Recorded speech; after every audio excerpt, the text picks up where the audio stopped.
And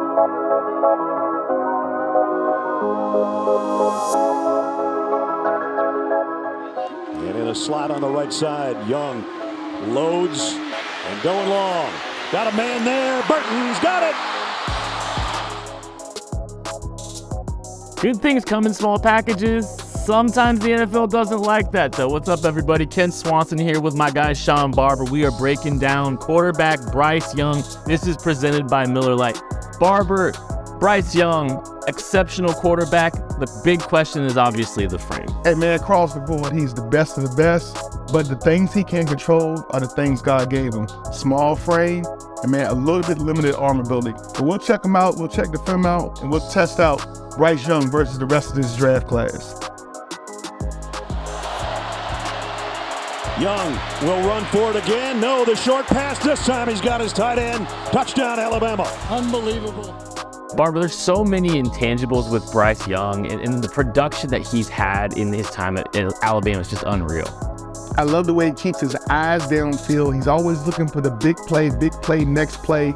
He is a field general in that pocket, always under control, always showing the poise and the leadership a #1 overall pick should show. Yeah, and it's kind of funny because he's a good athlete, he's a quality athlete, but he ran for under 200 yards this year. He's not a guy that's going to scramble and beat you with your legs too often. He's going to try to create with movement skills from the pocket, outside the pocket, but he's going to try to continue to do it with his arm. And I think he's got some of the best pocket presence. Actually, I'll say it, he has the best pocket presence in this entire draft class. Definitely, if you ask me, he is the #1 quarterback in this draft class. Unfortunately, he might not get drafted #1 because of the one negative, and that negative is his size. Durability is something that is a real possibility. It's a real thing in the NFL. It's called not for long for a reason. And too many hits like that we just saw from Texas, and that young man on the NFL level might not get back up. Yeah, but I mean, and you see, he missed some games this year because of some injuries. But the things you see in this game, the anticipation skills are unbelievable. He's got complete command of that offense, confidence and control of what he's seeing, and he throws, a ball with the anticipation and touch. He doesn't have to see it clean to throw it. He's going to be able to, layer passes and throw to a window that he sees because he knows what's going to happen and he knows what his receivers are going to do for him. Deep outs, able to hit all 9 sectors of the field. This young man's arm and his anticipation and his knowledge of the game is something that we saw on display the entire season. Calm, poised, he's a leader.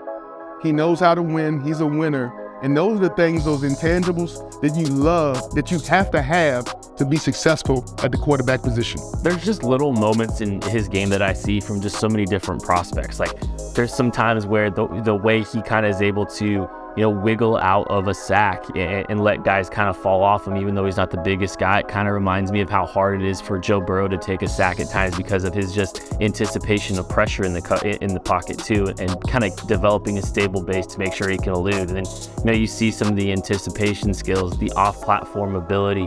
There's little pieces of elite play, just littered throughout his tape. And, some people are going to question the arm talent. I don't have any concerns about whether or not he's going to be able to make every single throw that he sees in the NFL. Yeah, everybody talks about needing a cannon. Everybody can throw it now 75, 80 yards. I'm sorry, if you're an NFL team and you're designing plays for your quarterback to throw it 75 and 80 yards, more than likely you're going to end up being sacked. It's those off-schedule throws down the field. He has plenty arm to play within the scheme of the offense. Look at that throw right there. I mean, it's a phenomenal set of traits, skills. His arm, like you said, the arm strength is enough to get things done, to matriculate the ball down the field, to move it down the field. He is one of the most accurate passers in this year's draft, and I think whichever team gets him, whether he goes 1, 2, or 3, I think he's going to be one of the top 3 picks in this draft. Whichever one of those teams get him is going to get a prepared and ready quarterback to take over any offense and win immediately. His off-schedule plays are so impressive, and I'm not going to compare him to Patrick Mahomes, but I do think he has the processing skills that allow him to kind of be able to do what he does outside of the pocket at a high level. And it's kind of funny because, we say, hey, like these off-schedule, out-of-pocket plays, it's not necessarily, like I said, that he's, running down the field for big gains. It's just that he's so good at extending plays but he understands the structure of the defense and the structure of the plays that he's working with, that he's, still able to kind of see the field and understand where his options, his outlets are, even when the play breaks down. It's so impressive. He'll, still be able to scramble and kind of give the structure of a play a chance because you've got a guy still working across the field.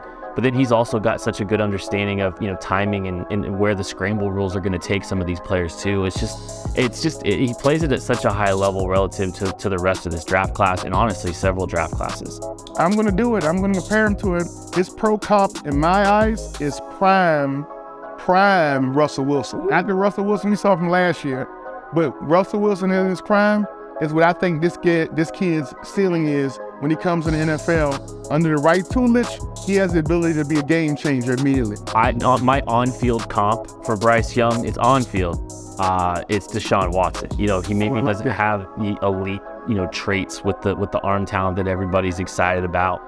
But, you see his ability to play in big games, to not make big mistakes, to not have, super poor moments, on his tape. He's just consistently good. He's consistently productive in an offense that, needed him to be consistently productive. The defense wasn't the same as it's always been in Bama this year. And this guy's a winner. If you give him a decent defense, he's going to win you a national championship like he did. He was never the reason that Alabama lost in his time as the starting quarterback. Yeah, when we watch these highlights, I'm just seeing great play after great play.